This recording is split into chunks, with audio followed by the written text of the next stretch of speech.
So time is a big constraint for a lot of people when it comes to getting in shape. You've got work, you've got family, you've got social events, which take a lot of your time, right? Even with work, for example, yeah, most people work 8, 9, 10 hours a day, but we have to consider commuting that. So you're traveling to work, coming back, sometimes it takes quite a while.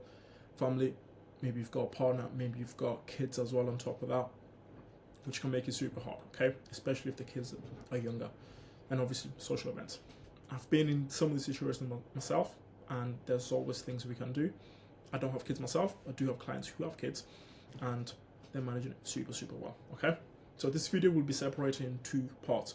The first part where I'm going to call you out because you need a little bit of a reality check. Most people do at least, okay? You might hate me for it, you might thank me for it, I might piss you off, but I do not care, okay? My job here is to help you go from A to B, no matter what it takes, okay? And I might piss some people off, which is fine. Now, anyone who is soft, right? Anyone who doesn't like to be called out or doesn't like to take advice, they will just click off the video. However, the serious people who actually understand what I'm saying, and people who think, they will stay, and that's what I want, because there's some kind of people who you just cannot help, okay? However, in the second part, I'm going to give you some practical advice on how to get in shape if you're tight on time, okay? So let's get into it. Firstly, right, pick up your phone and look at your screen time. How much time are you spending each day scrolling on TikTok and Reels? You can do that right now, okay? So on average, most people have a screen time of 4 to 6 hours per day. If we take the average of that, which is 5 hours, we do that for 7 days, so 35 hours in a week. Okay, for a lot of people, it's actually higher, it's close to 50. Now, you have 35 hours per week to spend on your phone, but you do not have 5 hours per week to dedicate to your health. Just let that sink in for a second, okay? Some people spend hours playing games as well. If you're an adult and you're playing games for hours and hours and hours each week, come on, there's something you can do, right? Now, Marvel story. So, I had a call with someone. This was over a year ago, and they were in the 30s, overweight. They were looking to get in shape because they wanted to get married and they couldn't find a suitable partner, and they wanted to get in better shape so they could have better options, which makes sense. And then when we went through where the time goes, they would finish work, get back home for 5 o'clock, and then they would spend the next, pretty sure it was either 3 or 5 hours, one of those, watching Marvel movies. This is a man in his 30s, by the way, who's got a job, okay? 3 to 5 hours a day watching Marvel movies, 5 days a week. That is anywhere from 15 to 25 hours a week just watching Marvel movies. And then when I talked about them, dedicate 1 or 2 hours per day to the gym, 3-4 times a week. Oh, I'm too busy for that because I need to watch Marvel movies. This is, I'll say the name, but obviously I don't want to say the name, okay? But this is a true story. If you don't believe me, maybe I can send you some proof. Just drop me a message, okay? Now, I'm not telling you to completely cut this out. I'm not telling you to completely cut out social media, TV time, and all this stuff, because sometimes, you're chilling in the evening, you're with the missus, you want to watch a nice movie. Yeah, fair play, do it, right? However, reconsider your priorities. What good does it do to you scrolling mindlessly on Reels for hours each day? I think I see it as well, because Reels have this update now where you can see who likes the Reel. But there's a lot of people who say they don't have time, but they're always liking the Reels. That scroll, Reel, liked. Okay? And what about the overall day-to-day procrastination when you're doing meaningless tasks? Let me check this email. Let me check my messages. Let me reply to this person. Let me read these news. And what happens is, it's a cycle. So you check your emails, nothing there, cool. Check your messages, nothing there. Read the news, 5-10 minutes, cool. Let me reply to this person, okay. And then you go back to the emails, then back to the messages. So you get stuck in this cycle every single day, wasting hours. Good. I've been here myself, by the way, wasting time, and I've realized sometimes I'm spending like an hour just switching between apps, a few minutes on TikTok, then on Instagram, then replying to this person, which can be replied later because it's nothing urgent, by the way. Then check the email, then let me do this little thing here that has no flipping meaning, and then you repeat the whole cycle again. Okay, so have a look at your day and see where you're actually wasting time, because a lot of people are wasting time, and when they join, they realize, yeah, suck, I was doing this before, I was, wasting my time scrolling, wasting my time doing these few things that were not necessary, but now I'm using that time effectively to get to the gym, prep my meals, go to bed on time. Okay? Now, let's actually talk practical advice. By the way, this is just one thing, but this is the biggest thing that people do to waste their time. Yeah, there's other things as well. Just build up your calendar, look what you're doing day to day, and see where you're wasting your time, because I promise you there is something. You're wasting at least 1-2 hours per day, every single day. Okay? If not more. Practical advice. Now, I want you to build your calendar. Okay? So go on Google Calendar, it's completely free, and build your day in advance. So if it's tomorrow, let's say it's Sunday today, whatever that you're watching it, build it for tomorrow. Put in your sleep time, put in your work time, put in your meal timings, and some time to chill, be with the family, time to spend with the missus, whatever that is. Okay? Include the commute as well, especially if you're traveling for work. Now, a lot of people will see a good 2-3 hours per day that is free. A lot of people. Some people will not, and I'll talk about it later as well. A lot of people will do. You don't have to do this every day, but 2 to 3 days, maybe even 4 days a week, put 1.5 to 2 hours that you dedicate to the gym. Just to the gym. And that's traveling to the gym, getting a session in, traveling back from the gym, and showering. So let's say you're doing a 45 minutes at the gym, or a 45-minute session, 15 minutes to get to the gym, 15 minutes to come back, that's 1 hour and 15 minute shower, 1.5 hours. 3 times a week, that's 4.5 hours. Easy stuff, right? You can get a lot done in 45 minutes. You don't have to spend 2 hours.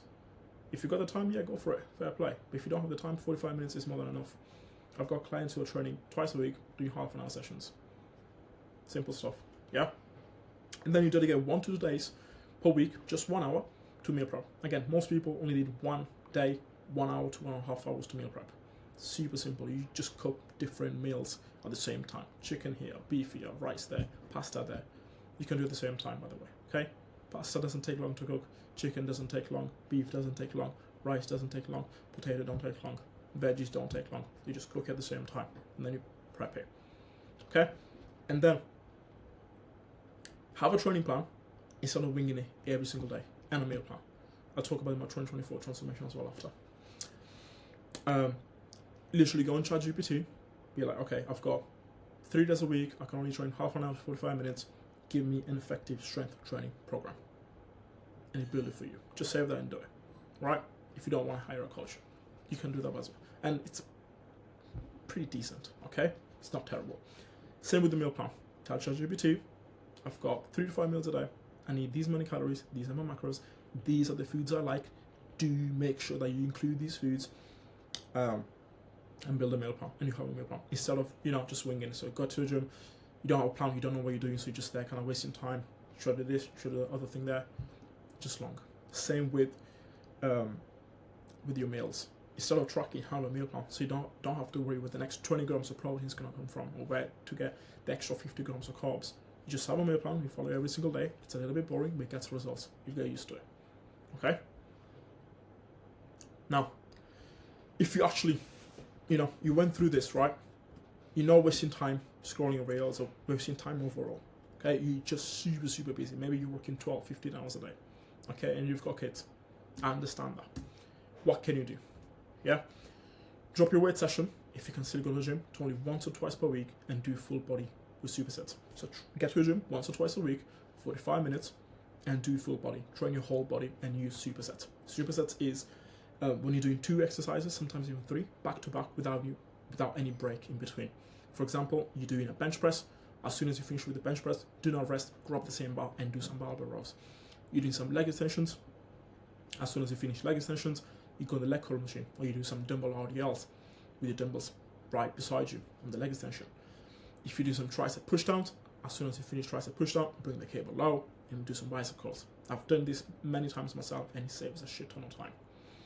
Then, that's the weight stuff, right? Or you can just do home workouts. I'll talk about my physique in lockdown when there were no gyms open, right? There's a lot you can do with just water bottles and adjustable dumbbells. Okay? Here I said, talk about incline press on the sofa and decline press with knees up and tempo. So, because there was no incline bench at home, I only had 2 adjustable dumbbells, which I got for like 50 quid, I think it was. I'll go on the sofa and do it there. lying on the sofa. And then if I'm doing a decline, feet up, back on the floor, and I'm doing that. Loads of push-ups, okay? And tempo. So if the weights are not too heavy for you and you cannot get bigger weights, just slow the movement down. Make it 4 seconds down, hold 4 seconds up, okay? Control the exercise. Make the exercise as hard as possible if you don't have big weights at home. And again, 2-3 times a week, that's all you need to do. And then, especially if your goal is fat loss, focus on movement throughout the day. And these are simple things that I do to get more steps in, okay? Because I sit down on my desk a lot of the time, so sometimes getting steps can be a bit hard. So as I'm having a meal, usually I'm walking, especially if it's breakfast. It takes me 10 minutes to have the meal, and I'm walking for 10 minutes, that's an extra 1,000 to 1,500 steps. As I'm brushing my teeth 2-3 times a day, brushing my teeth, takes what, like 5-10 minutes, that's an extra 500 to 1,000 steps. As I'm replying to client messages or taking some calls, I might be walking. Instead of sitting down between sets in the gym, or if you're training from home, just walk around the bench, walk around the equipment and stuff like that. That'll help you. If you're resting for 2 minutes between sets and you do it for 5-10 times, that's a lot of steps, okay? Other things you can do. I don't do these myself, but there's something you can do. You can buy a walking pad. They're cheap, 100 to 200 quid. So if you don't have time to get out and you don't want to walk at home, right? You just get a walking pad. Super simple. Maybe get a standing desk so you can reply to messages, work as you're walking. Set movement reminders on your phone or your fitness watch. So a lot of fitness watches are pretty smart these days, and every few hours if they're seeing you moving, they will send you a reminder. While you're watching TV, walk around, stretch. Stretching will still burn calories and it's good for you. When you can, walk or take the stairs instead of taking the elevator, or maybe park your car a little bit further away so you can get an extra, 2, 3, 500 steps. All these things are small, but they will add up. They're not the most optimal things to do, but they will still help you improve. Okay? They will still add, especially if you're someone who's really overweight, they will still add a few years onto your life. Think about it like this. Yeah, it's not optimal. Cool. A lot of people, when something's not optimal or the best thing to do, they don't do it. Cool. It's not always about doing the most optimal. It's about doing what you can with what you have. So if you don't have the time to go to the gym 5-6 times a week, don't do it. Do it 2-3 times. It's still better than 0. Okay? Think about, especially if you're overweight, think about adding years onto your life. Don't think about getting the 6-pack right now. Think about dropping 2-3 kilos, 5 kilos, then make it 10, then it's 15. Yeah? Now, let me show you some proof. So this is me in 2024. January 2024, this was November 2024. I had a big push in business. So I was focusing a lot on business in 2024. So I was only training 3 to 4 times a week, about 1 hour. Get in the gym, get out. 1 hour. And then I was having 2 to 4 meals a day. Mostly around 3 meals a day, okay? 73 kilos here, 76, 77 kilos here. Same leanness. So I gained muscle, okay? That was my goal this year. This was 2021, only home workout. So this was late December, early January 2021. So when the gyms just closed, and this was 3 days after the gyms reopened. Gyms reopened on the 12th of April. This was me on the 15th of April. So this transformation was done at home with a pair of adjustable dumbbells, water bottles, and books in my school bag. Okay, no other equipment, by the way, just 2 dumbbells. You can see I'm much leaner. So you can build muscle by not training a lot, by not eating a lot. Is it the most optimal? No, this wasn't the most optimal, but it was what I needed to, because I had other priorities. Here, no access to gyms, okay? And I still lost weight. Don't remember the weigh-ins here, by the way, but you can tell much leaner in the second picture. This physique was built in lockdown, okay? Any questions on this, let me know, and I'll see you in the next one.